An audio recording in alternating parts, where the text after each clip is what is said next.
धीरे धीरे समय व्यतीत हुआ और उसी कमल के फूल से ब्रह्मा की उत्पत्ति हुई भगवान शंकर की कृपा से।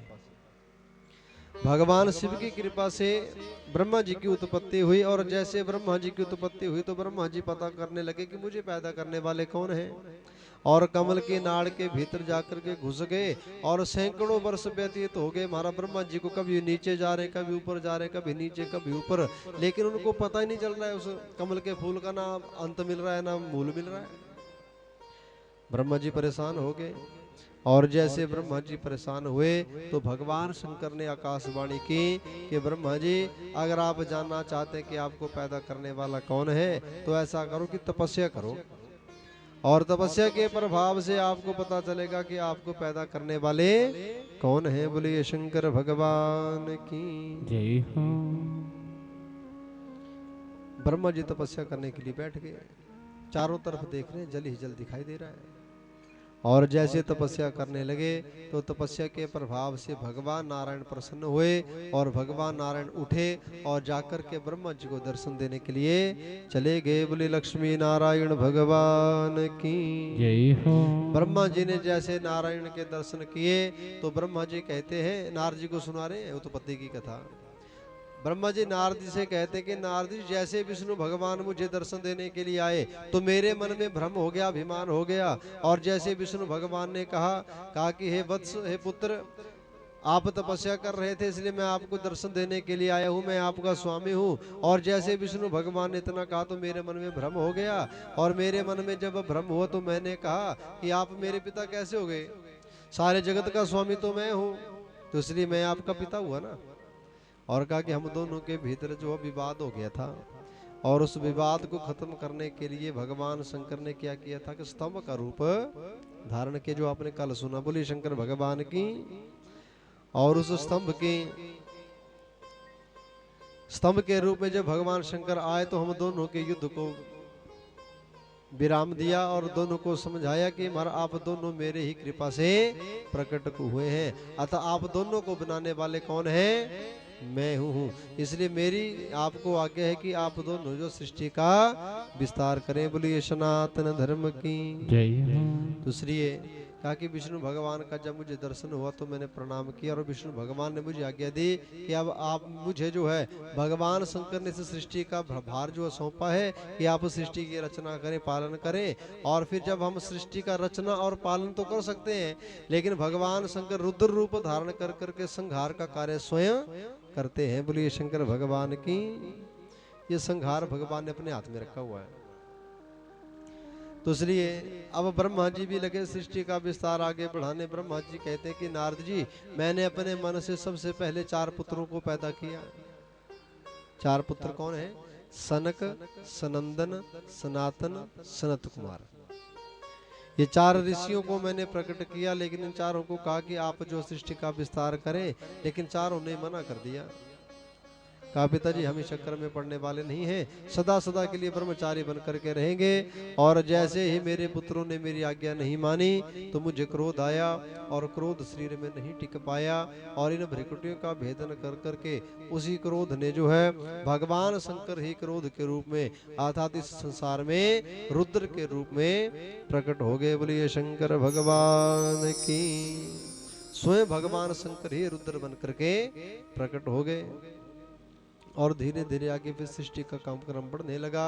इसके बाद मैंने 10 पुत्रों को पैदा किया, जिसमें पुलह, पुलस्त्य, क्रतु, वशिष्ठ, दक्ष, नारद, आप जो है 10 पुत्रों को मैंने पैदा किया।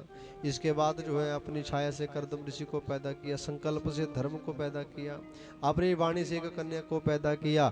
लेकिन जब ऐसे काम नहीं चला, सृष्टि का विस्तार नहीं जल्दी बढ़ने लगा, तो मैंने अपने शरीर के वाम भाग से एक स्त्री को पैदा किया जिसका नाम है शतरूपा, और दाएं भाग से मैंने एक पुरुष को पैदा किया जिसका नाम है स्वयंभू मनु। बोलिए शंकर भगवान की जय हो। और शतरूपा और स्वयंभू मनु दोनों को मैंने आज्ञा दी कि आप जो हैं आगे सृष्टि के क्रम को बढ़ाएं, अर्थात मैथुन के द्वारा सृष्टि को आगे बढ़ाएं और इस संसार का निर्माण करें। तो बंधुओं, ब्रह्मा जी कहते हैं कि नारद जी, इस प्रकार से स्वयंभू मनु और शतरूपा ने मेरी बात को मान लिया और उनके आगे जाकर के 5 संतानें हुई। कितने संतानें हुई? 5। बोलिए शंकर भगवान की। जय 5 संतानों में 3 पुत्रियां हुई, देवहूति, आकुति और प्रसूति। 2 पुत्र हुए, प्रियव्रत और उतानपाद। तो इस प्रकार से सृष्टि के क्रम के बारे में सुनाया नारद जी को। और ब्रह्मा जी कहते हैं कि इसके बाद नारद जी आगे जो कुबेर मैत्री का प्रसंग आता है सबसे पहले, कि कुबेर जी की मैत्री कैसे भगवान शंकर के साथ हुई, मित्रता कैसे हुई, कैसे भगवान शंकर ने उनको अपने गणों में सम्मिलित किया। तो ब्रह्मा जी कहते हैं कि नारद जी एक समय की बात है, एक समय की बात है कि एक यज्ञदत्त नाम के ब्राह्मण हुए। ये जो यज्ञदत्त नाम के ब्राह्मण थे ये बड़े धर्मशील थे, तपस्वी थे, भगवान का भजन करने वाले थे, कर्मकांड में बड़े निपुण थे, मर्मज्ञ थे। इनकी एक पत्नी है और इनका एक पुत्र था जिसका नाम है गुण निधि। क्या नाम है? गुण निधि। अभी जो गुण निधि था ये पिता से बिल्कुल विपरीत था। पिता तो धर्म कर्म में लीन रहते थे, लेकिन गुण निधि के भीतर एक भी संस्कार जो पिता की तरह नहीं था। दुराचार करने वाला था, पाप कर्म करने वाला था, मदिरा का सेवन करता था और धीरे धीरे पहले तो छोटे छोटे अपराध करता था, लेकिन बाद में जब बड़ा हो गया तो बड़े अपराध करने लगा, चोरियां करने लगा। और चोरी जब व्यक्ति बच्चा करता है तो सबसे पहले अपने घर से ही शुरू करता है। बोलिए सनातन धर्म की। घर से करता है ना। इसलिए अब गुण निधि ने भी क्या किया कि चोरी करना शुरू कर दी। जो पिताजी को दान में कभी कहीं से कोई चांदी की अंगूठी मिलती है, कभी स्वर्ण की अंगूठी मिलती है, कहीं पर वस्त्र मिलते हैं, कहीं पर बर्तन मिलते हैं, तो जितनी भी दान से वस्तुएं मिलती थी वो घर में रखते थे। लेकिन गुण निधि जो है चुपके चुरा करके उन वस्तुओं को जुआरी को बेच देता था, जुआ खेलता था। और धीरे धीरे समय व्यतीत हुआ और एक दिन क्या हुआ कि, और जब भी यज्ञदत्त जी पूछते थे ना अपनी पत्नी से कि गुण निधि कहाँ है, तो माँ क्या करती थी कि गुण निधि के अपराधों को छुपा लेती थी। वो नहीं बताती थी पति से कि वो ऐसा करता है। वो झूठ मूठ में बता देती थी कि अभी मंदिर में गया पूजा करने के लिए, कभी बता देती थी कि वो पढ़ाई कर रहा है, कभी कुछ कह देती थी झूठी।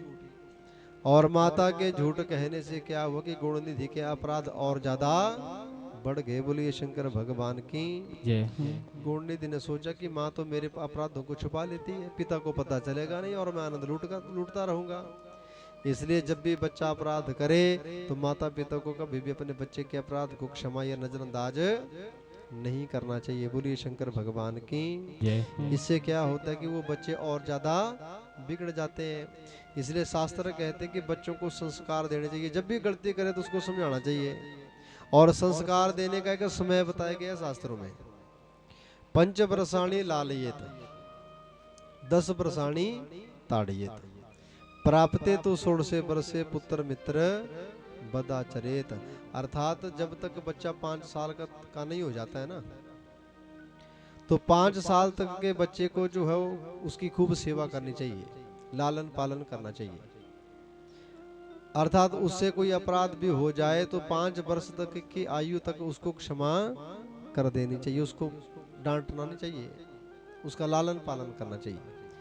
लेकिन बताया कि 10 वर्षाणी ताड़येत, कि आगे के जो 5 साल से लेकर के 15 साल तक उसको जो खूब डांटना चाहिए। जब भी गलती करे बच्चा उसको आप डांटो, रोको, समझाओ। बस ये है कि हड्डी पसड़ी उसकी टूटनी चाहिए, बाकी ठीक उसकी जो है मुरम्मत करनी चाहिए। बोलिए सनातन धर्म की जय। 15 साल तक आप उसको जो है वो समझाएं कि ये अच्छा है और ये बुरा है।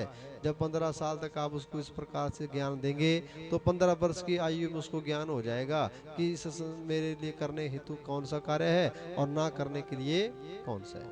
अच्छे बुरे का ज्ञान हो जाएगा। और कहा कि प्राप्ते तो 16 वर्षे पुत्र मित्र बदा चरेत। जब 16 वर्ष की हमारी संतान हो जाती है तो 16 वर्ष के बच्चे के साथ माता पिता को मित्रवत व्यवहार करना चाहिए। तो इसलिए संस्कार देने का समय है, लेकिन हम उल्टा करते हैं। 15 साल तक तो हमारा बच्चे के सर के ऊपर हाथ फेरते रहेंगे कि अभी छोटा है महाराज है ना, कोई गाल नहीं पे हुई है, अपराध है ना, और हाथ फेरते रहेंगे सर के ऊपर महाराज, और छोटे छोटे अपराध करेगा वो। और 15 साल तक वो सोचेगा कि मैं अपराध करता हूँ लेकिन मेरी माँ सर के ऊपर हाथ फेरती, कोई गाल नहीं पे है ना, हुई है ना। तो उसको क्या लगेगा कि देखो मेरे माता पिता तो कभी बोलते नहीं गलत करने पर, है ना। और 15 साल तक तो छोटे छोटे अपराध, लेकिन 15 वर्ष के बाद हमारा जब शरीर में जवानी भर जाएगी, भरपूर यौवनता, तो उस वक्त क्या होगा कि वो बड़े बड़े अपराध करना शुरू कर देगा। और जैसे बड़े बड़े अपराध करेगा तो उस वक्त फिर माता पिता उसको डांटना शुरू करेंगे ना। 15 साल तक कुछ कहा नहीं और 16-18 वर्ष की आयु में पिता लगेगा पुत्र को समझाने, आता तो उसको डांटेगा, मारने लगेगा। तो उस वक्त क्या होगा कि पुत्र के शरीर में भी बड़ी जवानी भरी होगी। और क्रोध में आकर के मारा उस वक्त तो उन बच्चों को कुछ दिखाई नहीं देता है, महाराज पिता भी दिखाई नहीं देता है, सामने की पिता खड़ा है। पिता कुछ कहे तो पिता के ऊपर ही प्रतिक्रिया कर देते हैं। अर्थात तो पिता एक मारेगा तो हो सकता है इस कलयुग में पुत्र दो मार दे, बोलिए सनातन धर्म की। तो इसलिए बंधु समय रहते ही संस्कार देने चाहिए। तो अब क्या हुआ कि माता ने जो है गुण निधि के अपराधों को नजरअंदाज करती रही, छुपाती रही। और एक दिन क्या हुआ कि यज्ञदत्त ब्राह्मण जा रहे थे घूमते घूमते ऐसे ही, और घूमते घूमते गए तो जो यज्ञदत्त ब्राह्मण की अपनी स्वर्ण की अंगूठी थी ना, वो गुणनिधि ने बेच दी थी जुआरी को, और जुआरी ने अपने हाथ में पहनी हुई थी। आज ब्राह्मण ने देखा कि ऐसा लग रहा है कि ये अंगूठी तो मेरी है, ये मेरी लग रही है। और जाकर के जुआरी से पूछा कि ये जो आपके हाथ में अंगूठी है किसकी है। कहा कि महाराज एक गुणनिधि नाम का व्यक्ति है, वो यहाँ पर आकर के जुआ खेलता है, हार जाता है तो जुए में धन तो उसके पास है नहीं, घर से कोई वस्तु चुरा करके ले आता और दे देता है, और उसने जुए में ही हार करके हमें ये अंगूठी दी है। और जब यज्ञदत्त ने कहा कि महाराज वो तो मेरा पुत्र है, और जब पुत्र बताया तो यज्ञ उस जुआरी ने क्या किया कि जितनी और भी वो वस्तु लेकर के आया था ना घर से चुरा कर, उन सबको बता दिया कि हमारे ये वस्त्र भी उसने दिए हैं, ये बर्तन भी उसने दिए हैं, ये अलंकार भी उसने दिए हैं, ये अंगूठी उसने दी है। और यज्ञदत्त ने देखा कि मेरे सारे घर का सामान तो गुणनिधि ने बेच दिया जुआरी को। बड़ा भारी दुख हुआ और क्रोध में आया। और जब क्रोध आया यज्ञदत्त ब्राह्मण को तो घर में आया, और घर में आकर के आज क्रोध में आकर के अपनी पत्नी और पुत्र दोनों का ही परित्याग कर दिया। बोलिए शंकर भगवान की कि आप दोनों ही घर में रहने के अधिकारी नहीं है। तेरी वजह से पुत्र बिगड़ा, और पुत्र की वजह से तू आज तुझे भी मैं निकाल रहा हूँ, क्योंकि तेरी वजह से बिगड़ा। अगर तू समय पर मुझे बता देती तो मैं कुछ ना कुछ करता, मैं इसको समझाता, इसको डांटता, लेकिन तूने बताया नहीं, इसलिए तुझे भी अब इसका दंड मिलेगा। इसे तेरी वजह से पुत्र बिगड़ा, और पुत्र की वजह से तुझे भी घर से निकाला जा रहा है। अब दोनों चले गए महाराज, घर से निकल गए, दर दर भटकने लगे, कभी इधर भटकते हैं कभी उधर भटकते हैं। और एक दिन महाराज गुणनिधि को बड़ी भारी भूख लगी।